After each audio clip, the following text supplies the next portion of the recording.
आपकी जन अदालत जिसकी सबसे बड़ी खबर, बिशनपुरा गांव के खेत बने तालाब, लगभग 100 बीघा फसल हुई बर्बाद।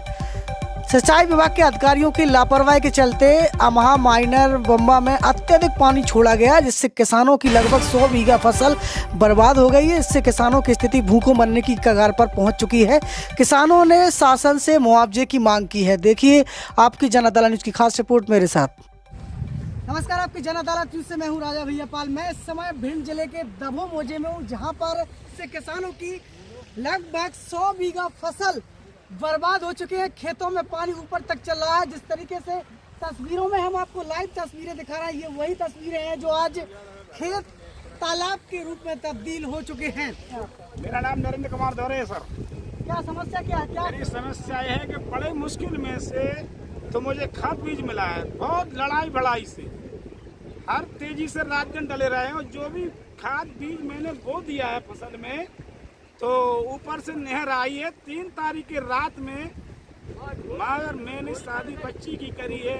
किसानों को कर्ज पटाना भी था, फसल नष्ट हो चुकी है, पूरे खेत तालाब की तरह भरे हैं। सर तो मुझे शासन कुछ देगी तो बचेंगे नहीं सर, अब तो जहर खाना ही पड़ेगा। छोड़ा गया पानी, सब फोन करे कि बंद हो जाए, किसी बंद ही नहीं रही साहब।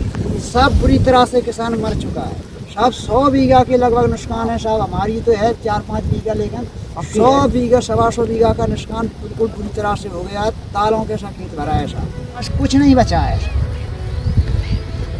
जिस समस्या है इस नहर को साहब समझ जाए तो अंग्रेजी साल को देख लें, लेकिन कोई सुनवाई नहीं है, ना संभालता है ना कुछ है। पानी ओवर दे देते हैं, ये सब समझ बनता नहीं है नहर में पानी, जो फूट के खेत उगाड़ते हैं साहब। जी, तो ये हर साल की समस्या हर साल की समस्या है साहब।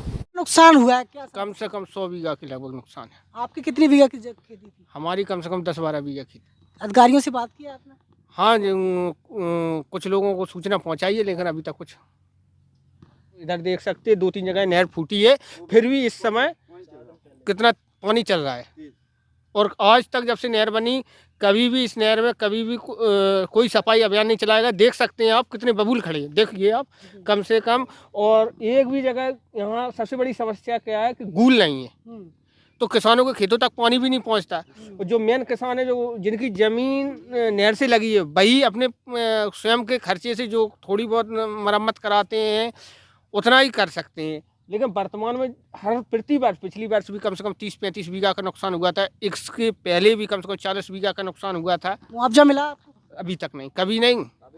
हम ही लोग सीमेंट की बोरियों में या बोरियों में मिट्टी भर भर के मरम्मत करते हैं जब नहर टूट जाती है, और शासन तरफ से कोई भी नहीं आता। JCB भी अपने खर्चे से यहाँ मंगाते हैं। और भी किसान हैं, आप उनसे पूछ सकते हैं कि सभी किसान 100-100, 500-500, कभी 300-300 रुपये चंदा। जल संसाधन विभाग के कर्मचारी अधिकारी आए कभी? नहीं, कभी नहीं आया, कोई भी नहीं आया। कोई नहीं आया। ये कर्मचारी मान लो जी, जितने भी किसान हैं यही कर्मचारी हैं, यही इन्हीं के भरोसे सब कुछ है। 6 दिन से लगातार यहाँ इस बम्बे को जोड़ने में किसान वही लगे हैं, लेकिन आज नाकाम हुए और पूरा मौजा 120 बीघा के लगभग भर गई है ज़मीन। और 2 दिन में कम से कम 200 बीघा के समथिंग नुकसान हो। 2 दिन तक अगर और ऐसे ही पानी आता है तो 200 बीघा के समथिंग। बलवान सिंह। समस्या क्या है? मूल समस्या जो है कि गूले मने चाहिए था कि पानी हो जाए। आपने अधिकारियों से की शिकायत? अब कई भी करी साहब। क्या कहते हैं अधिकारी? अधिकारी कहते हो परसाल हो जाएगी, तुरंत हो जाएगी। जो पहले के मुख्य शाखा थी, तो उन शाखा छोड़ के 3-4 शाखा थी, सब बंद कर दें। गूले बन गई नहीं हम लोगों की, बम्बा में पानी समावत।